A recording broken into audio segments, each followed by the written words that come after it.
Good morning, everyone. Sunday morning. I'm expecting all of you to be sleeping in over in Europe, and it's an amazing day here in Hobart, 7 o'clock at night, and it's day 154 of the GGR. They've been out there for quite some time now. That's nearly 5 months, and we're progressing well across the Pacific here, and lots going on. And first of all, it's Ablish's birthday. He's 44. Just sent a simple tweet, said 44. That's what that's about. So you can all sing Ablish happy birthday. I'm not going to do it because my voice is still recovering.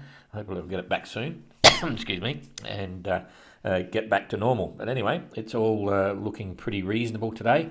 And Simon's making good progress. Ablish and Kirsten are heading up a bit, and I'll explain that in a minute. Goog's carrying on, keeping away from the zone, and Jeremy's nearly over the hotspot there, and yeah, everything's happening. Ian's around the corner, and Guy's still plodding along, although he's just done a big alternate course, and I think that's just for because of the weather. But anyway, we let's have a look here. Also, I've got the whole tracks here. It's interesting to look at what was going on, particularly as a reference alongside John Luke's track back in 2018. You can see the differences here. You know, we're even coming across everywhere. You know, our weather this season has been so benign so far. Touch wood, touch wood. But in 2018, we're getting hammered. So this was the track of Jean Luc, the highest of the lot. This is the track of Sue Haley back in '68. She's been sitting there for a while, but she'll jump in another day. I think we'd usually push her out every week. And of course, we're all hanging down south here, so quite interesting to think about that. You'll see it again on the other side of the Pacific as well.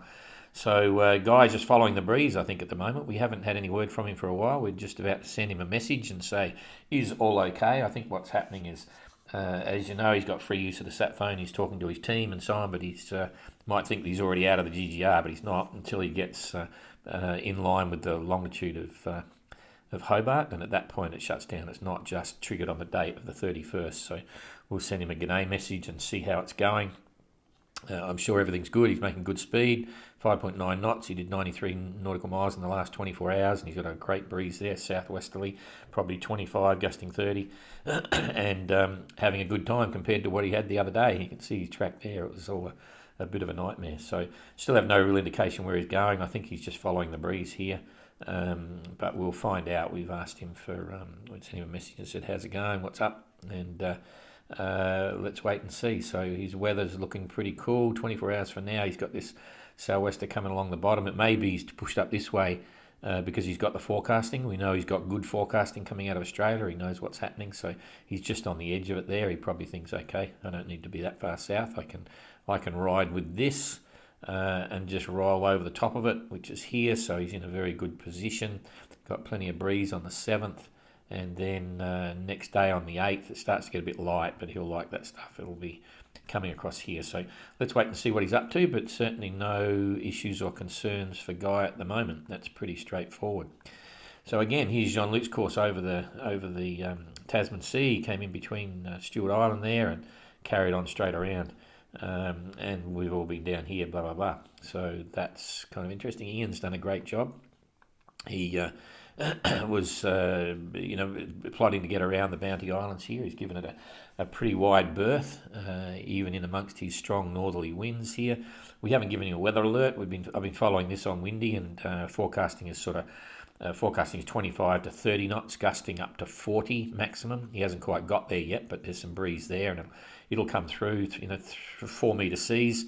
That's typical Southern Ocean stuff, so it's not light, but it's not super heavy either, and it's all from the same direction, a northerly, and that's why the sea's probably down. Whenever you get the northerlies, it doesn't grow really fast. It sort of holds its own a bit, and there'll be a groundswell as well, which is different from the northerly set of wind waves that are there. But anyway, he's around the Bounties now, making his way towards the zone.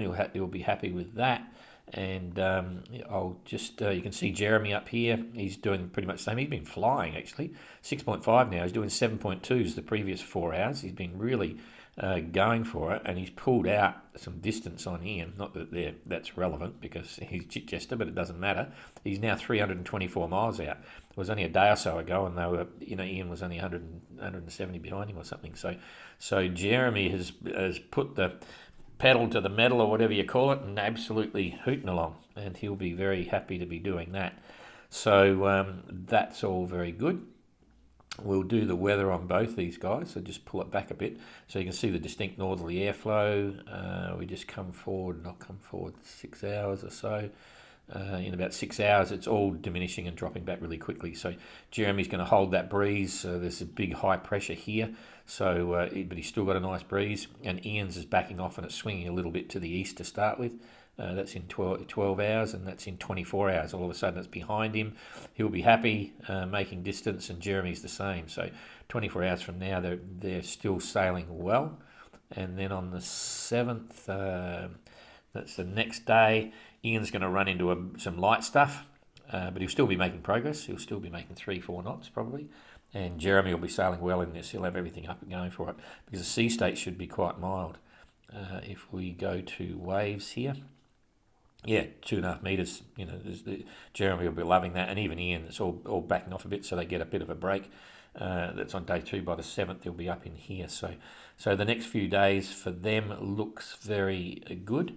Let's have a look at the temperature because everyone's getting it pretty mild temperature-wise as well. Yeah, that's in the 20s. So it's certainly not cold Southern Ocean stuff at the moment.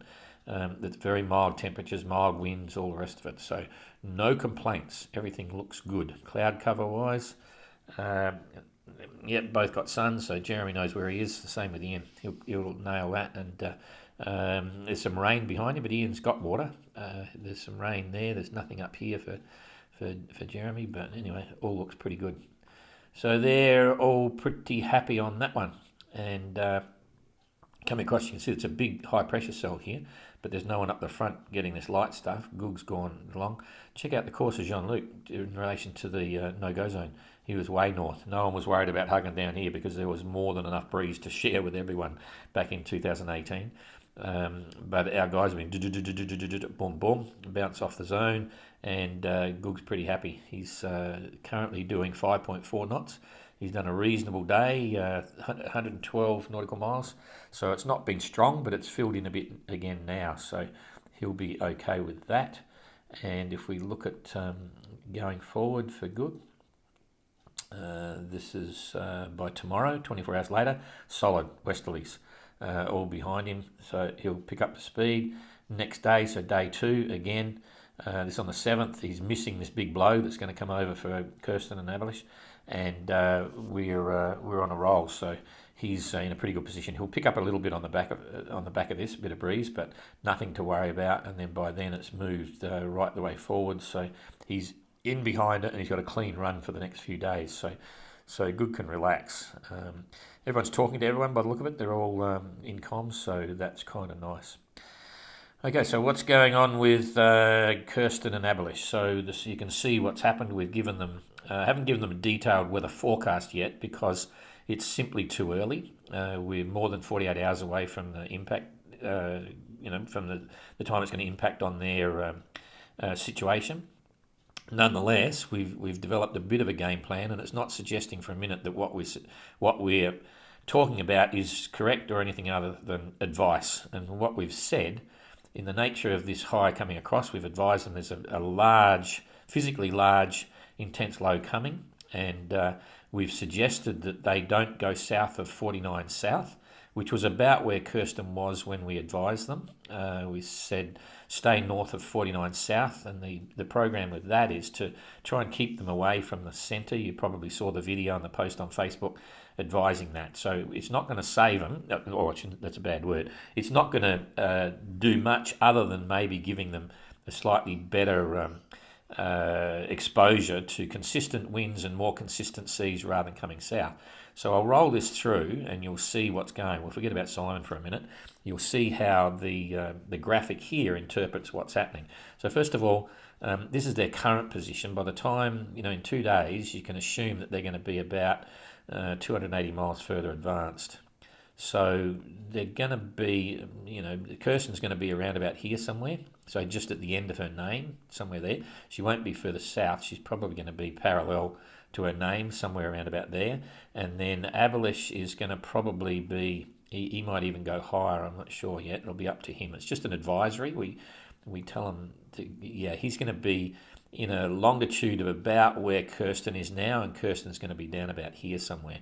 So if you can imagine that, that's where they'll be in 2 days. Okay, so we'll get rid of that.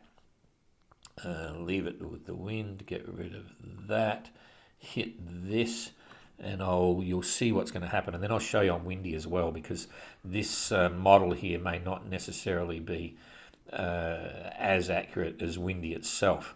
So this is coming up to like 12 hours away. It's still not there. This is 24 hours from now. So this is tomorrow about the same time as we've got now. So nothing happening. They've got good sailing breezes. They can pretty much sail wherever they want in moderate situations, not a big sea. And then by the time we get to the 7th, it's starting to form up. Now remember, Abelish will be on a longitude of about where Kirsten is now. So he's going to be somewhere up here.